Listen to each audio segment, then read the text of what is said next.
B1 listening. Each sentence in this passage is incomplete. You're going to listen to the entire passage first just to get an understanding of it, then listen again and put a caret where you hear a missing word or phrase, and then listen once more to fill in the missing words and correct the punctuation.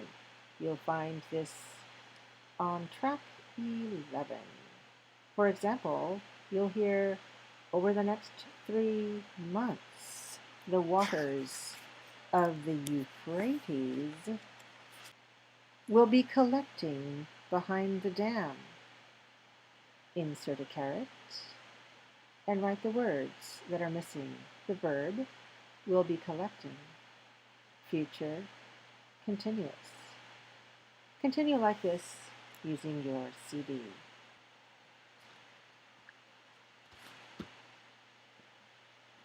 In part B, you'll continue listening and you'll use track 12. You'll listen and choose the best answer to complete each conversation. Maybe you'll hear, "I help you with it." Maybe you'll hear, "I'll help you with it." Which one will it be? Listen to the CD and find all the answers yourself. Exercise B2, contrasting verb forms. In part A, choose the best form to complete each sentence. Choose one of them in parentheses. I'll do the first two with you. I promise that, the contract tomorrow. Which one should it be? I promise that I'll sign the contract tomorrow. Often we use the future, simple future, I'll sign, to indicate a promise. And certainly we use it when it's a decision that we make at the moment. The second item, look out. The glass is over. Which one is it? The cat is going to knock the glasses over. That's a future with be going to. I'm predicting that's going to happen as I'm watching the cat jump. Now you do the rest of them. In part 2, you need to complete these sentences in your own words. Practice making sentences. For example, I'll be seeing da-da-da-da-da-da-da-da-da-da. Here's an example. I'll be seeing my brother on Friday, so I'll ask him if he can help. The second one. At this time next Saturday, what can I say here? I'll give you my answer, my possible sentence. At this time next Saturday, I'll be giving a presentation to ESL teachers at a conference. Number 3. By the time I get home this evening, I will have taught 2 classes, listened to 15 student recordings, and graded 31 quizzes. How about you? What will you have done by the time you get home this evening? Number 4. I bet tomorrow you'll have completed the Chapter 3 exercises in the book and be doing the ones online. That's what I predict. You'll have completed future perfect, the Chapter 3 exercises in the book, and you'll be doing future continuous. You'll be doing the exercises online. That's what I bet. Number 5, I'll have finished cleaning the house by the time my guests arrive for our dinner party at 7 p.m. That's my plan. I will have finished future perfect cleaning the house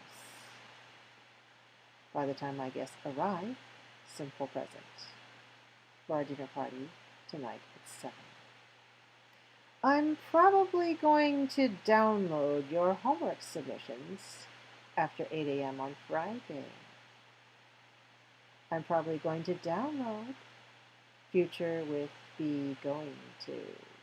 Yes, indeed. I'm probably going to download your homework submissions after 8 a.m. on Friday.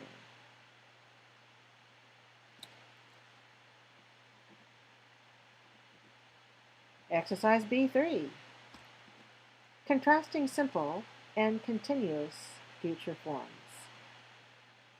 Use the content to decide which answers are possible.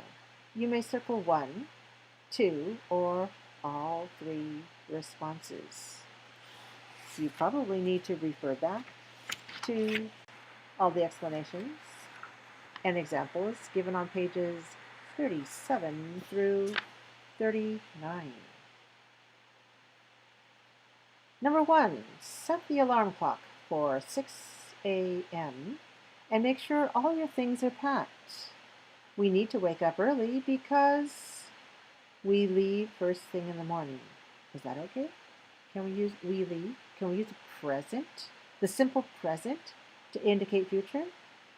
Yes, we can, because perhaps it's on our schedule. Probably this vacation is something that we have planned and put on our calendar. Can we say we need to wake up early because we're leaving first thing in the morning? Yes, we can.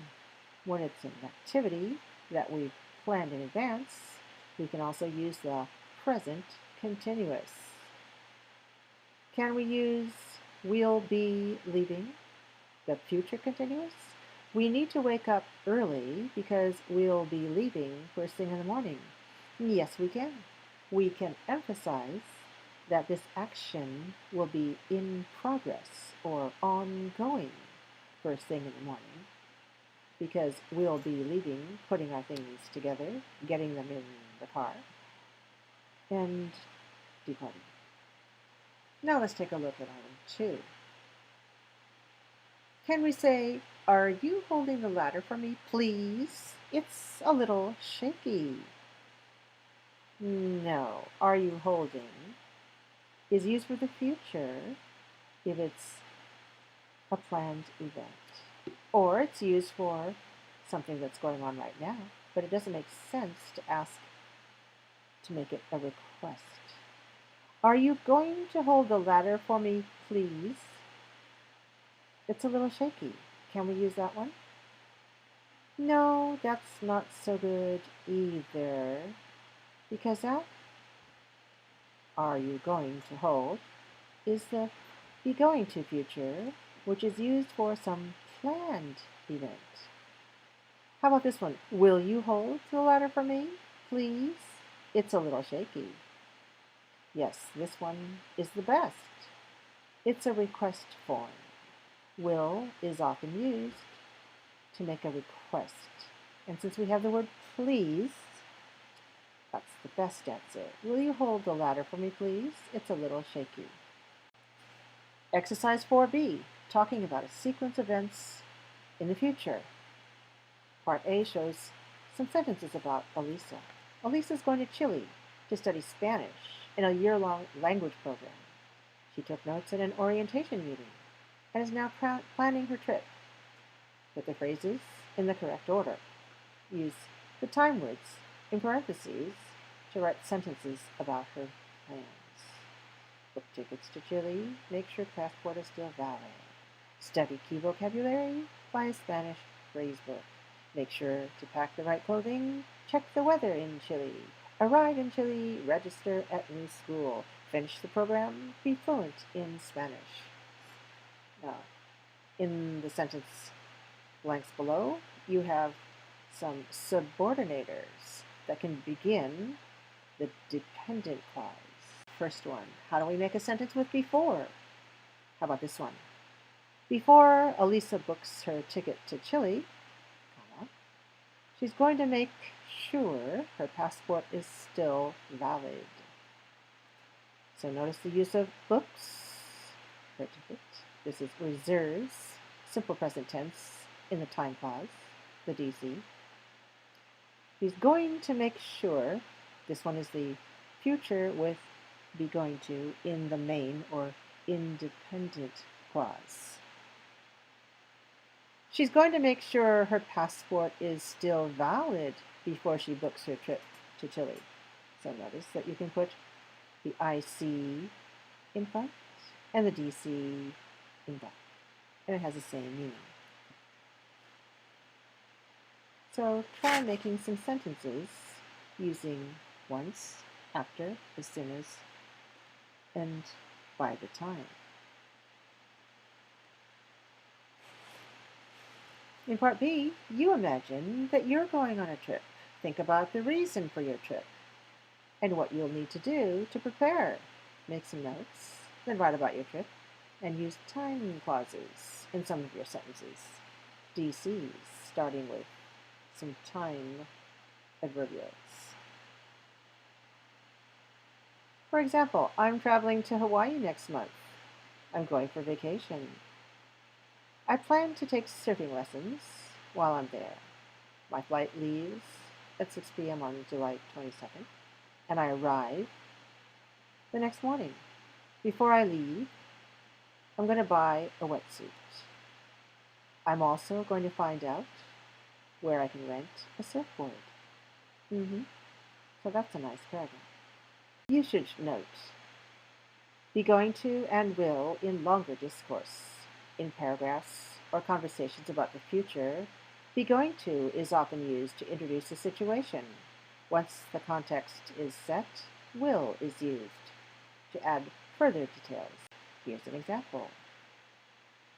The archaeologists are going to start their work tomorrow. First, they will survey the site. Then, they will draw a plan of the area. At that point, the excavation will be ready to begin. So notice the first verb is be going to, and the remaining verbs are simple future. In B5, making plans with be going to and will, read the exit on page 43. And then share some ideas on what will happen in the future. Exercise B6, making predictions with be going to, will, and the future continuous. Think about your neighborhood or hometown. How do you think it'll change in the next 20 years? Write your predictions about some of the topics in the box, or write about ideas of your own. Use be going to, will, or the future continuous. You can think about office buildings, stadiums, public transportation system, streets and highways, parks, and so on. Here's an example. I think they're going to improve the public transportation system in my city. They will probably build a light rail system that connects the suburbs and downtown. I believe there will also be changes to the public parks, and so on and so forth. In exercise B7, talking about future goals with the future perfect. Here's a list of lifetime goals. Be married, have a family, graduate, have an interesting job, travel to many countries, buy a house. Maybe you can add some other lifetime goals of your own. On the right side, you'll see some time expressions, such as at this time next year, I, when I turn, I, by the time I, I, or how many years from now, I. Here's an example. At this time next year, I will already, again, take two. At this time next year, take three. Here is an example. At this time next year, I will have already graduated and found gainful employment. Continue with your own sentences. Exercise B8 is called speaking, but I want you to consider this preparation for writing. Follow these steps for writing a paragraph about a classmate's or friend's future goals. Choose a person to interview about his or her lifetime goals.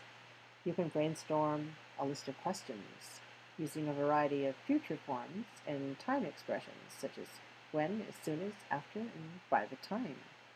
Here are some possible questions. What are you going to do after you graduate? Do you think you will have decided on a career by the time you graduate? Will you still be living at home when you get married? These are some questions that you can ask a person. And then when you compose the answers using these verb phrases and time clauses, wow, you'll have a paragraph. In exercise B9, you'll be thinking about meaning and use. Read each sentence and the statement that follows it. Write T if the statement is true, write F if it is false, or a question mark if there isn't enough information to decide. I'm going to let you do these by yourself, and then you can check the answer key.